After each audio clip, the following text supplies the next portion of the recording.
Good morning friends, कैसे हो? उम्मीद करता हूँ कि आप लोग अच्छे होंगे, स्वस्थ होंगे और मस्त होंगे। चलिए दोस्तों, आज फिर हम अपना क्लास चालू करते हैं और पढ़ते हैं इतिहास। इतिहास का चैप्टर 4 है, जिस चैप्टर का नाम है विचारक, विश्वास और इमारतें। विचारक, विश्वास और इमारतें इस चैप्टर का नाम है और इसी के बारे में हमें अध्ययन करना है। ये वीडियो उन सबके लिए महत्वपूर्ण होने वाली है जहां पर एनसीईआरटी की किताबें पढ़ाई जाती हैं या उन सबके लिए जो कंपटीशन की तैयारी करते हैं। ठीक है दोस्तों, चलिए ध्यान से इस वीडियो को देखिए। पहला हेडिंग है सांची का स्तूप। सांची का स्तूप, पहले तो ये समझिए कि स्तूप होता कैसे, स्तूप है क्या। तो स्तूप एक इमारत है, प्राचीन इमारत है, ठीक है, जिसको अशोक के द्वारा बनवाया गया था। और सांची का जो स्तूप है वह बौद्ध धर्म से संबंधित है और इसको अध्ययन करने के बाद हमें बौद्ध धर्म के बारे में जानकारियां प्राप्त होती है। ये कुछ इस तरह की इमारतें होती हैं और आगे से ऐसे ऊपर कुछ बना होता है, ठीक है। इसी को क्या कहा जाता था? स्तूप कहा जाता था। इसको क्या कहा जाता था? स्तूप कहा जाता था, ठीक है। अब सांची का स्तूप, सांची का स्तूप कहाँ है? तो सांची का स्तूप है मध्य प्रदेश में। कहाँ है सांची का स्तूप? तो सांची का स्तूप है मध्य प्रदेश में। मध्य प्रदेश में एक जिला है जिस जिले का नाम है रायसेन। जिस जिले का नाम क्या है? रायसेन। तो मध्य प्रदेश के रायसेन जिले में सांची नाम का एक गांव है। सांची नाम का एक गांव है। इसी गांव के पास में एक छोटी सी पहाड़ी है और उसी पहाड़ी पर एक स्तूप बना है जिसे सांची का स्तूप कहते हैं, ठीक है। सांची के स्तूप में 19वीं शताब्दी में यूनानियों ने उसमें दिलचस्पी दिखाई, ठीक है। फ्रांसीसी ने सांची के स्तूप के पूर्वी तोरण दुर्ग, पूर्वी जो तोरण द्वार था, यानी जो सांची स्तूप पे जाने के लिए जो द्वार, जो गेट बना था, ठीक है, इस गेट को फ्रांस के संग्रहालय में ले जाना चाहते थे। ये जो फ्रांसीसी थे, ठीक है, वो सांची के स्तूप का जो पूर्वी द्वार था, पूर्वी तोरण द्वार था, इसको ये क्या कर रहे थे कि फ्रांस के संग्रहालय में ले जाना चाहते थे और इसको ले जाने के लिए इजाजत उन्होंने शाहजहां बेगम से मांगी, ठीक है। किसे मांगी? शाहजहां बेगम से सांची के स्तूप के तोरण द्वार को ले जाने के लिए अनुमति मांगी, ठीक है। अंग्रेजों ने भी ऐसा ही प्रयास किया, अर्थात अंग्रेजों ने भी इस द्वार को अपने यहाँ ले जाना चाहा, ठीक है। लेकिन जो अंग्रेज थे वो और जो फ्रांसीसी थे वो, ठीक है, लेकिन दोनों ने प्लास्टर प्राकृतिक से संतुष्ट हो गए। लेकिन जैसे ही, अब इसको मतलब समझिए, जैसे ये द्वार बना था, जैसे ही ये द्वार बना था, सेम ऐसे ही इसी आकृति का प्लास्टिक का द्वार बना दिया। किसका? प्लास्टिक का द्वार बना दिया गया और प्लास्टिक के द्वार से ही ये दोनों लोग संतुष्ट हो गए। ये प्लास्टिक के द्वार से ही दोनों लोग संतुष्ट हो गए और उसे लेकर के अपने साथ चले गए, ठीक है। जो इसकी मूल कृति थी, जो ये तो तोरण द्वार था जिसकी मूल कृति थी, ये यहीं पर सांची में ही रह गए, ठीक है, सांची में ही रह गए। उसमें क्या होता है भाई कि भोपाल के शासक, जो भोपाल के शासक थे, उन्होंने इस प्राचीन स्थल के रख रखाव हेतु धन का अनुदान दिया। जो वहाँ के शासक थे, भोपाल के शासक थे, ठीक है, उन्होंने क्या किया अभी, इस प्राचीन स्थल की, जो प्राचीन स्थल है, ठीक है, सांची का स्तूप, इसके रख रखाव के लिए धन का अनुदान किया, ठीक है। और जॉन मार्शल एक इतिहासकार है, ठीक है। जॉन मार्शल ने इस एक पुस्तक है, उसमें लिखा है कि पुस्तकों के लिए जो ये पुस्तक, जो उस पर पुस्तक लिखी जाती थी, ठीक है, उन पुस्तकों के लिए भी बेगम जो थी, बेगम शाहजहां, इन्होंने भी अनुदान दिए, ठीक है। समझिए एक बार और, समझिए एक बार और, इसको समझ लीजिए। सांची का स्तूप, सांची कहाँ है? मध्य प्रदेश में। कहाँ है? मध्य प्रदेश। मध्य प्रदेश में कहाँ? रायसेन जिला में। रायसेन जिला है वहीं पर। रायसेन जिला में एक छोटा सा गांव है जिसका नाम है सांची, और सांची गांव के पास एक छोटी सी पहाड़ी है। उसी पहाड़ी पर एक ये स्तूप बना है जिसको सांची का स्तूप कहा जाता है, ठीक है। फ्रांसीसी जो थे वो 19वीं शताब्दी में, ठीक है, इस पर दिलचस्पी दिखाई। फ्रांसीसी और अंग्रेज जो थे, इसके तोरण द्वार को अपने साथ ले जाना चाहते थे, अपने देश ले जाना चाहते थे, म्यूजियम में रखने के लिए, अर्थात संग्रहालय में रखने के लिए, ठीक है। इन्होंने ले जाने के लिए शाहजहां बेगम से अनुमति मांगी, लेकिन अनुमति नहीं मिली और उसका सेम वैसे जैसे ये द्वार था वैसे ही द्वार प्लास्टिक का बना दिया गया और प्लास्टिक का द्वार लेकर के वो अपने साथ चले गए और उसी से लोग संतुष्ट हो गए। बाद में क्या था कि वहाँ के जो शासक थे उन शासकों ने भी इसके रख रखाव के लिए धन का अनुदान किया। ठीक है जी दोस्तों, अब आगे देखते हैं। अगला टॉपिक है अपना जैन धर्म। जैन धर्म, चलिए जैन धर्म के बारे में हम जानते हैं, ये बहुत ही इम्पोर्टेंट है।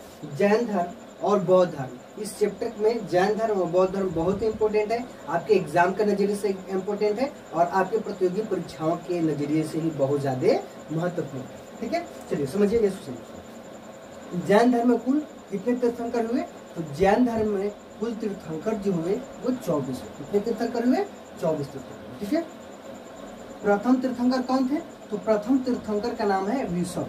प्रथम तीर्थंकर का नाम क्या है जी? ऋषभ। इन्हीं को ही आदिनाथ कहते हैं। इन्हीं को क्या कहते हैं?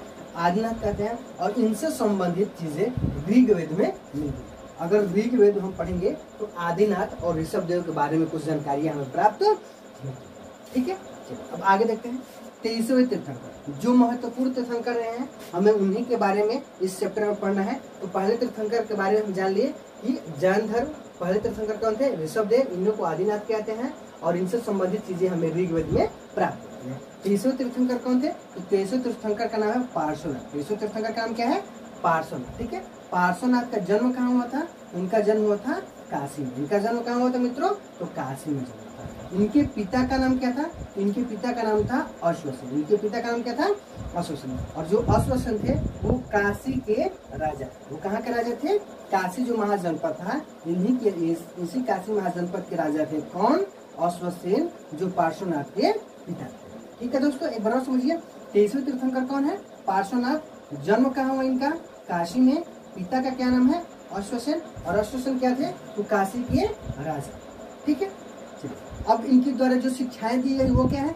शिक्षाएं, या इनको महाव्रत कहिए। ठीक है, शिक्षाएं और महाव्रत क्या है? तो शिक्षाएं, पहला भी सत्य, अर्थात किसी भी व्यक्ति को हमेशा ही सदा सत्य बोलना चाहिए। ठीक है, दूसरा महाव्रत क्या है? ये तो पहला महाव्रत हो गया।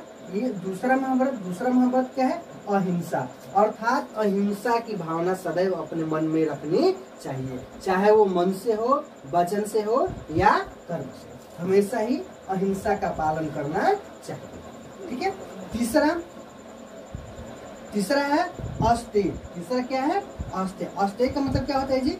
चोरी न करना। तीसरा क्या है? अस्तेय। अस्तेय का मतलब है चोरी न करना, अर्थात किसी भी वस्तु का, मतलब किसी भी चीज का चोरी नहीं करनी चाहिए। ठीक है, चौथा क्या है? चौथा है अपरिग्रह। चौथा क्या है? अपरिग्रह। अपरिग्रह का मतलब होता है धन का संचय नहीं करना। धन का संचय नहीं करना। तो जो ये पार्श्वनाथ थे, पार्श्वनाथ ने 4 शिक्षाएं दी। पार्श्वनाथ को किसने शिक्षा दी? 4। ठीक है, 5वीं जो शिक्षा है, 5वीं, इन 4 महाव्रत में या 4 शिक्षाओं में एक शिक्षा महावीर के द्वारा जोड़ दिया गया। और महावीर के द्वारा 5वां जो शिक्षा, 5वां जो महाव्रत है वो जोड़ दिया गया ब्रह्मचर्य। अर्थात किसका का पालन करना चाहिए? आपको ब्रह्मचर्य का पालन करना चाहिए। ठीक है जी दोस्तों, इसका पालन करना चाहिए, तो ब्रह्मचर्य का पालन करना चाहिए। ठीक है, चलिए एक बार और समझ लीजिए शिक्षाएं और महाव्रत क्या है। तो शिक्षाएं और महाव्रत है, पहला है सत्य, दूसरा अहिंसा, तीसरा अस्तेय अर्थात चोरी नहीं करना, चौथा अपरिग्रह अर्थात धन का संचय नहीं करना, और पांचवा क्या भी? पांचवा मतलब जो ये पार्श्वनाथ थे, इन्होंने 4 ही शिक्षाएं दी। 5वीं जो शिक्षा है वो महावीर के द्वारा जोड़ा गया इसमें, और वो था ब्रह्मचर्य। और कौन सा था भाई? ब्रह्मचर्य। ठीक है, चलिए अब अगला देखते हैं। अगला यानी 24वें तीर्थंकर। 24वें तीर्थंकर कौन है जी? तो 24वें तीर्थंकर है महावीर स्वामी। 24वें तीर्थंकर कौन है? तो महावीर। ठीक है, चलिए इनके बारे में हम जानते हैं। महावीर का जन्म, पहले तो जन्म देखते हैं अभी। तो महावीर का जन्म कहाँ हुआ था? तो महावीर का जन्म हुआ था वैशाली में। कहाँ जन्म हुआ था? वैशाली में। कब जन्म हुआ था? तो 540 ईस्वी पूर्व। जन्म कब होता है इनका? 540 ईस्वी पूर्व। ठीक है, वैशाली में जन्म होता।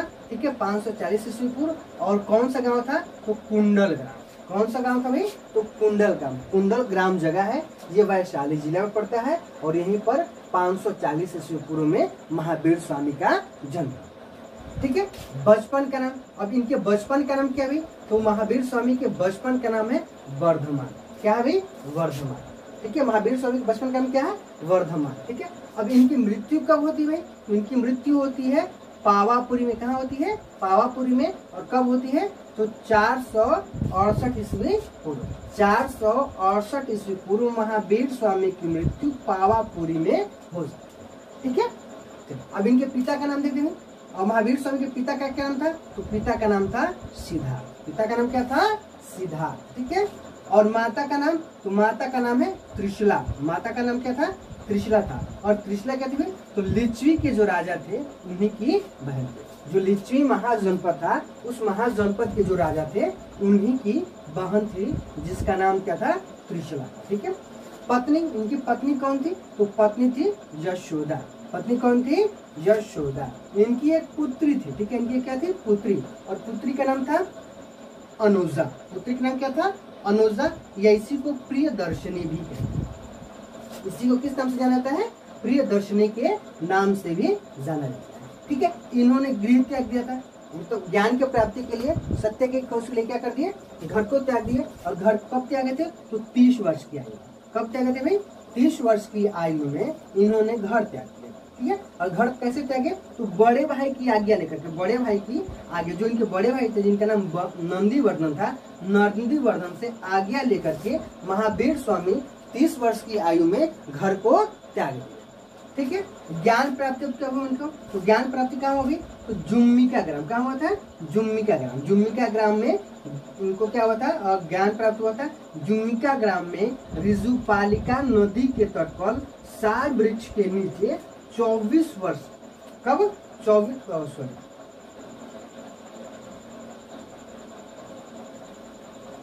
साल वृक्ष के नीचे इनको ज्ञान प्राप्त हुआ था, ठीक है। कब ज्ञान प्राप्त हुआ था? तो जुम्मिका ग्राम में। कहा?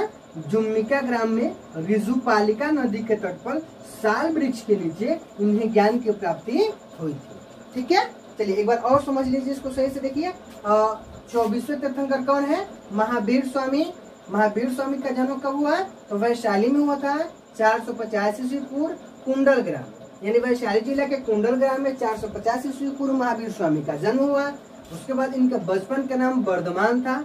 बचपन का नाम वर्धमान था। इनकी मृत्यु 468 ईस्वी पूर्व में पावापुरी में हो गई, ठीक है। इनके पिता का नाम सिद्धार्थ था और इनकी जो माता थी इनका नाम त्रिशला था। और जो त्रिशला थी ये लिच्छवी के जो राजा थे उनकी बहन थी।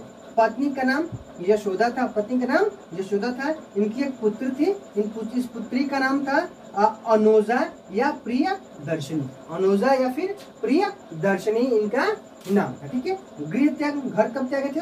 तो 30 वर्ष की आयु में बड़े भाई नंदीवर्धन से आज्ञा लेकर इन्होंने घर को त्याग दिया था, ठीक है। उसके बाद इन्हें ज्ञान प्राप्ति होती है। तो ज्ञान प्राप्ति होती है जुम्मिका ग्राम में ऋजुपालिका नदी के तट पर साल वृक्ष के नीचे इन्हें ज्ञान की प्राप्ति होती है। या ये कहिए कि ज्ञान को क्या बोला जाता है? और कैवल्य बोला जाता है। क्या बोला जाता है? कैवल्य की प्राप्ति होती है, ठीक है दोस्तों। 24वें तीर्थंकर महावीर स्वामी, इनके जीवनी हम जान लिए। अब आगे देखते हैं। इनके द्वारा कुछ उपदेश और शिक्षाएं दी गई। कुछ उपदेश और शिक्षाएं दी गई, ठीक है। तो पहला जो प्रथम जो उपदेश दिए थे ये कहाँ दिए थे भाई? तो प्रथम उपदेश इन्होंने दिया था राजगृह में। कहाँ दिया था? तो राजगृह में। महावीर स्वामी के द्वारा प्रथम उपदेश कहाँ दिया गया? राजगृह में। और इनके जो प्रथम शिष्य थे, प्रथम शिष्य कौन थे? जमाली या जामिल। जमाली या जामिल। इन्हीं को जमाली कहीं मिलता है और कहीं जामिल भी मिलता है। और ये कौन थे? तो ये इनके दामाद थे। ये इनके दामाद थे। अर्थात महावीर स्वामी की जो पुत्री थी जिसका नाम था अनुजा या प्रियदर्शनी, इसी के ये पति थे। कौन? जमाल या जमाल, ठीक है। इन्होंने कहा कि संसार जो है वो दुखमय है। संसार क्या है भाई? दुखमय। इन्होंने क्या किया कि संसार जो है वो दुखमय है और दुख का जो कारण है वो कर्म है, ठीक है। इन्होंने क्या कहा कि संसार जो है वो दुखमय है और दुख का कारण क्या है? तो कर्म फल। अर्थात आप जो कर्म करते हैं, ठीक है, उसी कर्म के आधार पर आपको फल मिलता है और वही है जो संसार के दुख का कारण है, ठीक है। दुख से मुक्ति के लिए इन्होंने त्रिरत्न। दुख से मुक्ति के लिए क्या होते हैं भाई? त्रिरत्न। दुख से मुक्ति के लिए क्या होता है? इन्होंने त्रिरत्न। और त्रिरत्न क्या है? चलिए देखते हैं इसको। पहला क्या है? सम्यक ज्ञान। सम्यक ज्ञान। पहला क्या है? सम्यक ज्ञान। सम्यक क्या, सॉरी, पहला क्या है? सम्यक दर्शन। सम्यक दर्शन, सम्यक दर्शन मतलब सत्य में विश्वास। किसमें विश्वास करना भाई आपको? सत्य में विश्वास करना। किसमें विश्वास करना है? सत्य में विश्वास करना। दूसरा क्या है? सम्यक ज्ञान यानी वास्तविक ज्ञान। क्या भाई इसका मतलब? वास्तविक ज्ञान। और चौथा है सम्यक आचरण, अर्थात सुख में और दुख में समान भाव यानी समान आचरण करना। अब ये नहीं कि अगर आपके पास सुख है, संपत्ति है, संपन्नता है, तो आप किसी दूसरे के प्रति उदार व्यवहार न करें या मतलब उसके साथ अच्छा व्यवहार न करें, और जैसे ही आपकी स्थिति खराब होती है आप उसके साथ अच्छा व्यवहार कर लेते हैं। या ये है कि जैसे जब आप गरीब थे तो आप सबके साथ नॉर्मल बातें करते थे, अच्छे से रहते थे, लेकिन जैसे ही आपके पास पैसा हुआ, जैसे ही आपके पास धन संपत्ति हुई, आप उसके प्रति अपना व्यवहार ही बदल दिए। तो इस तरह की भावनाएं नहीं होनी चाहिए। ठीक है, सुख में और दुख में समान भाव रखना चाहिए। ठीक है, महावीर स्वामी ने कहा है, महावीर स्वामी ने कहा है कि अगर आपको इस त्रिरत्न का पालन करना है, इस त्रिरत्न का पालन करना है, तो इसके लिए 5 महाव्रत का पालन करना होगा। इसके लिए क्या करना होगा? 5 महाव्रत को। ठीक है, भगवान ये जो है महावीर स्वामी क्या कहते हैं भाई कि अगर आपको त्रिरत्न का पालन करना है, त्रिरत्न का पालन करना है, तो त्रिरत्न का पालन करने के लिए आपको 5 महाव्रत को पालन करना होगा। और ये 5 महाव्रत कौन कौन से हैं? तो ये 5 महाव्रत यही है, शिक्षाएं एवं जो महाव्रत है। पहला सत्य, अहिंसा, अस्तेय, अपरिग्रह, और 5वां क्या हो जाएगा? ब्रह्मचर्य। ठीक है, अगर आप इन 5 महाव्रत को या 5 शिक्षाओं को आप पालन करते हैं तो अवश्य ही आप त्रिरत्न का पालन कर पाए। ठीक है दोस्तों, अपने क्लास वाइज कंटिन्यू करते हैं और पढ़ते हैं। अगला टॉपिक है जैन सभाएं। जैन सभाएं अर्थात इसका मतलब यह है कि जैन धर्म के प्रचार के लिए या जैन धर्म में सुधार के लिए कुछ सभाओं का आयोजन किया गया, तो उन सभाओं के बारे में जानना। ठीक है, तो पहले देखते हैं स्थान, अर्थात किस स्थान पर जैन सभाएं की गई, किस वर्ष की गई, और वो किसके अध्यक्षता में जैन सभाएं की गई। ठीक है, तो पहले जो जैन सभा हुई थी, पहली जैन सभा जो हुई थी वो हुई थी पाटलिपुत्र में। कहाँ हुई थी? पाटलिपुत्र। पाटलिपुत्र कहाँ है भाई? तो बिहार में। बिहार की वर्तमान राजधानी पटना को ही पहले पाटलिपुत्र के नाम से जाना जाता था। ठीक है, और कब हुआ था? तो 322 ईस्वी पूर्व, 322 ईस्वी पूर्व में पहली जैन सभा पाटलिपुत्र में आयोजित की गई थी, और इसके अध्यक्ष थे स्थूलभद्र। इसके अध्यक्ष कौन थे? स्थूलभद्र इसके अध्यक्ष। ठीक है, दूसरी जो जैन सभा थी वो पल्लवी में। कहाँ हुआ था? पल्लवी में। पल्लवी कहाँ है? तो गुजरात में। कब हुई थी? तो 512 ईस्वी। कब हुई थी? 512 ईस्वी। किसकी अध्यक्षता में? तो देवर्षि और क्षमा श्रवण की अध्यक्षता में दूसरी जैन सभा हुई। ठीक है दोस्तों, चलिए अगला देखते हैं जैन संघ। जैन संघ, महावीर स्वामी अपने जैन धर्म के प्रचार के लिए जैन संघ की स्थापना की। किसका स्थापना किए थे? जैन संघ। ठीक है, इस जैन संघ में महावीर स्वामी के 11 अनुयायी थे। कितने अनुयायी थे? 11। और इन 11 अनुयायियों को गणधर कहा जाता था। क्या कहा जाता था? गणधर। 11 अनुयायी को गणधर कहा जाता था। ठीक है, महावीर के मृत्यु के बाद सुधर्मन जो थे वो इस जैन संघ के अध्यक्ष बन गए। ठीक है, अर्थात शुरुआत में जैन संघ के स्वयं अध्यक्ष महावीर स्वामी थे। ठीक है, और महावीर स्वामी के मृत्यु के बाद जैन संघ का अध्यक्ष सुधर्मन को बनाया गया। ठीक है, आगे देखते हैं जैन धर्म का विभाजन। जैन धर्म का विभाजन। ठीक है, जैन धर्म का विभाजन। जैन धर्म 2 भागों में विभाजित हो गया था। कौन कौन से?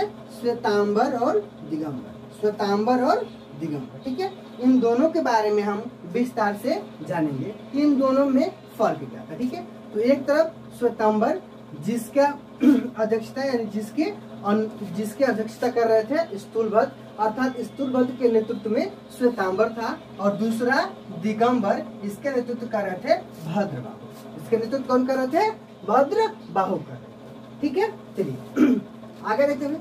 श्वेतांबर पहले देखते हैं कि परिवर्तन स्वीकार करते, अर्थात जो जैन धर्म के श्वेतांबर संप्रदाय के लोग हैं वो क्या करते हैं कि परिवर्तन को स्वीकार करते हैं। ठीक है, अगर समय के साथ कुछ परिवर्तन हो रहा है तो उसको स्वीकार करने के लिए ये श्वेतांबर वाले राजी होते हैं। लेकिन दिगंबर वाले ये रूढ़िवादी परंपरा के हैं। किसके परंपरा के? रूढ़िवादी। रूढ़िवादी का मतलब ये होता है कि जो पुरानी परंपराएं चली आ रही हैं उसी को आगे चलाने में वो लोग विश्वास रखते हैं। ठीक है, जबकि श्वेतांबर के लोग ये परिवर्तन स्वीकार करते हैं और दिगंबर के लोग परिवर्तन स्वीकार नहीं करते हैं, अर्थात ये रूढ़िवादी परंपरा के लोग। ठीक है, दूसरा श्वेतांबर। श्वेतांबर लोग क्या कहते हैं भाई? सफेद वस्त्र पहनते हैं। क्या कहते हैं? सफेद वस्त्र। श्वेतांबर, श्वेत, श्वेत मतलब सफेद होता है। ठीक है, तो श्वेत और सफेद इसे समझिएगा। सफेद वस्त्र पहनते थे कौन? श्वेतांबर लोग। कौन? श्वेतांबर लोग। ठीक है, जबकि दिगंबर के जो लोग हैं वो वस्त्र पहनते ही, वो वस्त्र पहनते ही। ठीक है, तीसरा श्वेतांबर में स्त्रियों के लिए मोक्ष का मार्ग था। स्त्रियों के लिए क्या था? मोक्ष का मार्ग था। अर्थात श्वेतांबर में अगर स्त्री आ जाती है जैन संघ में और वो जैन धर्म को स्वीकार कर लेती है, जैन धर्म के जो 5 महाव्रत है उसका पालन करती है, तो उसको मोक्ष मिल सकता है, उसको मोक्ष मिल सकता है। लेकिन दिगंबर में स्त्रियों के लिए मोक्ष का मार्ग नहीं। लेकिन दिगंबर कहते हैं कि यहाँ स्त्रियों के लिए कोई मोक्ष का मार्ग नहीं है, वह स्त्रियों को स्वीकार ही नहीं। ठीक है, चौथा महावीर स्वामी को भगवान माना। जो श्वेतांबर के लोग हैं वो क्या कर लिए? महावीर स्वामी को भगवान मान लिए और मूर्ति पूजा को स्वीकार कर दिया। और क्या करने लगे? मूर्ति पूजा को भी स्वीकार करना, अर्थात मूर्ति का पूजा भी करने लगे। ठीक है, श्वेतांबर के लोग क्या किए? तो महावीर स्वामी को भगवान मान लिए और मूर्ति पूजा करने लगे। जबकि दिगंबर के लोग महावीर स्वामी को एक सामान्य पुरुष ही मानते। जबकि दिगंबर के जो लोग थे वो महावीर स्वामी को मात्र एक सामान्य पुरुष मानते थे। ठीक है, लेकिन श्वेतांबर के लोग महावीर स्वामी को भगवान। ठीक है, चलिए एक बार और समझ लीजिए। पहला श्वेतांबर, दूसरा दिगंबर। श्वेतांबर के अध्यक्ष कौन थे? स्थूलभद्र। और दिगंबर के अध्यक्ष कौन थे? भद्रबाहु। ठीक है, श्वेतांबर के लोग परिवर्तन को स्वीकार करते हैं जबकि दिगंबर के लोग परिवर्तन को स्वीकार नहीं करते हैं। उसके बाद श्वेतांबर लोग वस्त्र पहनते हैं जबकि दिगंबर के लोग वस्त्र नहीं पहनते। ठीक है, श्वेतांबर के में स्त्रियों के लिए मोक्ष का मार्ग था जबकि दिगंबर में स्त्रियों के लिए मोक्ष का मार्ग नहीं था। महावीर स्वामी, श्वेतांबर के लोग महावीर स्वामी को भगवान माना है और मूर्ति पूजा को स्वीकार किया है, जबकि दिगंबर के लोग जो थे वो महावीर स्वामी को एक सामान्य पुरुष ही मानते। ठीक है जी दोस्तों, तो ये रहा अंतर। एक तरफ से ये अंतर भी हो गया। अंतर किसमें? श्वेतांबर और दिगंबर। ठीक है, दिगंबर। ये बिहार बोर्ड का नजरिए से बहुत इंपॉर्टेंट है क्योंकि ये एग्जाम में कई बार क्वेश्चन आता है। चलिए ठीक है, अगला देखते हैं। जैन धर्म के पतन के कारण। जैन धर्म के पतन के कारण बहुत इंपॉर्टेंट ये टॉपिक है और यहाँ से बहुत सारे क्वेश्चंस बिहार बोर्ड में बहुत ही ज्यादा कई बार ये एग्जाम में क्वेश्चन आया, 5 नंबर में आता है। ठीक है, तो इसको समझिएगा अच्छे से। जैन धर्म के पतन के क्या कारण थे? तो जैन धर्म के पतन का जो पहला कारण था कि ब्राह्मण धर्म से गहरा मत। ब्राह्मण धर्म से गहरा मत, अर्थात जो ब्राह्मणों का धर्म था, हिंदू धर्म कह सकते हैं या वैष्णव या सौ धर्म उस समय था। ठीक है, तो जो ब्राह्मणों का वैष्णव और सर्वधर्म था वो था। ठीक है, इस धर्म इसमें और जो जैन धर्म था इन दोनों में आपस में बहुत गहरा मतभेद था, जिस मतभेद के कारण धीरे धीरे जैन धर्म का पतन शुरू हो गया और जैन धर्म का पतन। ठीक है, दूसरा कारण है सिद्धांतों की कठोरता। सिद्धांतों की कठोरता, जैन धर्म के सिद्धांत बहुत ही ज्यादा कठोर थे जो एक सामान्य पुरुष के लिए स्वीकार कर लेना बहुत ही ज्यादा कठिन था। जैसे कि तपस्या, भाई जो जैन धर्म के लोग थे वो खुद को तपस्या करते थे, मतलब शरीर को कष्ट देते थे, शरीर को कष्ट देते थे, अहिंसा का पालन करते थे। बहुत सारी चीजें थी जो जिसके कारण जैन धर्म का सिद्धांत तो बहुत ही ज्यादा कठोर था और लोग इसके सिद्धांतों को स्वीकार नहीं कर पा रहे थे। अर्थात स्वीकार नहीं कर पाने के कारण सिद्धांतों को लोगों ने धीरे धीरे जैन धर्म को छोड़ना शुरू कर। ठीक है, तीसरा राजकीय आश्रय का अभाव। राजकीय आश्रय का अभाव, बौद्ध धर्म को जैसे कनिष्क का संरक्षण प्राप्त हुआ, उसके बाद अशोक का संरक्षण प्राप्त हुआ, उस प्रकार का संरक्षण जैन धर्म को नहीं मिल पाया। उस प्रकार का संरक्षण, राजकीय संरक्षण या राजकीय आश्रय जैन धर्म को नहीं मिल पाने के कारण जैन धर्म ज्यादा विकसित नहीं हो पाया और धीरे धीरे इसका पतन। ठीक है। अहिंसा, चौथा है अहिंसा। जैन धर्म अहिंसा को इतना महत्वपूर्ण बना दिया था कि आम जनता के लिए जैन धर्म स्वीकार करना और जैन धर्म को स्वीकार करते हुए अहिंसा का पालन करना बहुत ही ज्यादा कठिन था। क्योंकि आप समझ सकते हैं, एक किसान के लिए जैन धर्म को स्वीकार करना और उसके सिद्धांतों को मानना संभव नहीं था। क्योंकि जब किसान खेती करेगा और खेती में जानवर आएगा या फिर कोई कीटाणु या फिर कोई ऐसे चीज लग जाते हैं जिससे कि फसल खराब होने लगती है, तो उन सबको समाप्त करने के लिए कीटनाशक दवाइयों की जरूरत पड़ती है। अर्थात उसको समाप्त करने के लिए किसी न किसी प्रकार से उसको हटाया जाता है, मारा ही जाता है। ठीक है। तो ये अहिंसा को इतना इम्पोर्टेंट बना दिया था कि ये किसान को ये संभव ही नहीं था कि वो इस धर्म को स्वीकार कर ले, और एक सैनिक के लिए भी ये संभव नहीं था कि वो जैन धर्म को स्वीकार कर सके। क्योंकि सैनिकों का काम ही होता है युद्ध करना, अपने राज्य की रक्षा करना, अपने देश की रक्षा करना, और देश और राज्य की रक्षा करने के लिए युद्ध बहुत ही जरूरी हो जाता है। तो इसीलिए जैन धर्म को स्वीकार करते हुए अहिंसा को मानना, अहिंसा को भी स्वीकार कर लेना इतना आसान नहीं था, एक किसान के लिए भी और एक सैनिक के लिए भी। इसलिए धीरे धीरे किसानों ने और सैनिकों ने भी जैन धर्म की तरफ से अपना मुख मुड़ना शुरू कर दिया, और फाइनली क्या होता है कि धीरे धीरे जैन धर्म का पतन। अगला है कठोर तपस्या। जैन धर्म बहुत ही ज्यादा तपस्या पर बल देता था। जैन धर्म ये कहता था कि शरीर को जितना कष्ट देंगे उतना ही आपके लिए अच्छा है और उतना ही जल्दी शायद आपको ज्ञान प्राप्त हो जाए। ठीक है। तो ये लोग तपस्या और कठोर तपस्या करते थे। कई कई दिन तक भूखे रहना, कड़ी धूप में तपस्या करना, चारों तरफ से आग जला करके आग के बीच में बैठ करके तपस्या करना, इस प्रकार की ये कठोर तपस्या करते थे, जो कि हर किसी के बस की बात नहीं थी। अतः लोगों ने धीरे धीरे जैन धर्म को अस्वीकार कर दिया। ठीक है। अगला है प्रचारकों की कमजोरी। जो जैन धर्म के प्रचार करने वाले लोग थे वो बहुत कमजोर थे। ठीक है। उनके जो प्रचार करने की जो शैली थी, तकनीकी थी, वो सही नहीं थे। जो प्रचारक थे वो ऐसे भाषा का प्रयोग करते थे जो कि सही से कोई भी नहीं समझ सकता था। ठीक है। वो प्राकृतिक भाषा का प्रयोग करते थे। किसका भाषा प्रयोग करते थे?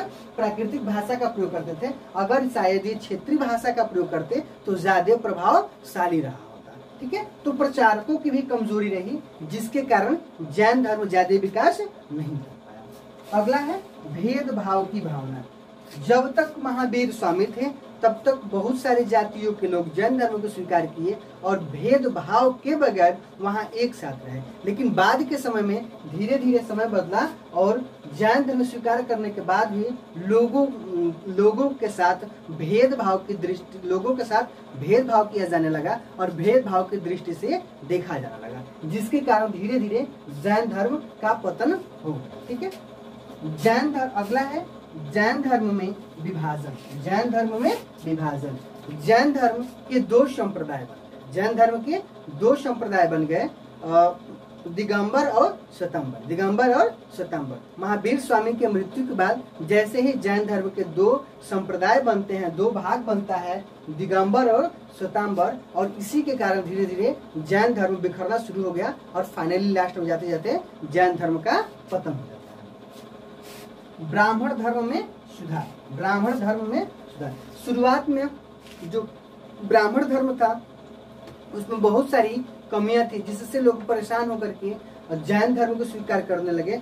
इसी के समकक्ष धर्म था बौद्ध धर्म, उस धर्म को स्वीकार करने लगे। लेकिन जब ये ब्राह्मण धर्म को पता चल गया कि भाई हमारे अंदर कुछ कमियां हैं जिसके कारण लोग हमारे धर्म को छोड़ करके दूसरे धर्म को अपना रहे हैं, तो धीरे धीरे उन्होंने उस कमियों में सुधार करना शुरू कर दिया। और सुधार करने की वजह से जो लोग हिंदू धर्म यानी ब्राह्मण धर्म छोड़ करके जैन धर्म या बौद्ध धर्म जैन धर्म स्वीकार किए थे, वो फिर जाकर के धीरे धीरे हिंदू धर्म या ब्राह्मण धर्म को स्वीकार करने लगे। ठीक है। अगला है मुसलमानों का और मुसलमान शासकों का शासन। अब धीरे धीरे क्या होता है कि भारत में मुसलमान शासक आते हैं और मुसलमान शासक आकर के जहाँ जहाँ पर जैनों के मठ बने थे उस जगह पर उन्होंने मकबरा और मस्जिद बनाना शुरू कर दिया। मकबरा और मस्जिद बनाना शुरू कर दिया। कई जगहों पे तो जो जैन मुनि थे, जैन मुनियों को तलवारों से काट दिया गया, जिसके कारण धीरे धीरे जैन धर्म समाप्त होता गया और फाइनली जैन धर्म का पतन हो गया। ठीक है दोस्तों, चलिए एक बार और इसको समझ लेते हैं। और जैन धर्म के पतन के कारण, जैन धर्म का पहला पतन का कारण क्या है? ब्राह्मण धर्म से गहरा मतभेद। जैन धर्म का और ब्राह्मण धर्म का आपस में गहरा मतभेद था, जिसके कारण धीरे धीरे जैन धर्म समाप्त हो गया। दूसरा क्या है? सिद्धांतों में कठोरता। तीसरा है राजकीय आश्रय का अभाव। चौथा है अहिंसा। पांचवा है कठोर तपस्या। छठवां है प्रचारकों की कमजोरी। और उसको सातवां है भेदभाव की भावना। आठवां जैन धर्म में विभाजन। और नौवां है ब्राह्मण धर्म में सुधार। 10वां है मुसलमान शासकों का शासन। ठीक है दोस्तों, आई होप आपको ये वीडियो अच्छा लगा हो। अगर वीडियो अच्छा लगा है तो लाइक कीजिए, शेयर कीजिए, कमेंट कीजिए और हाँ जी दोस्तों सब्सक्राइब भी कीजिएगा। धन्यवाद।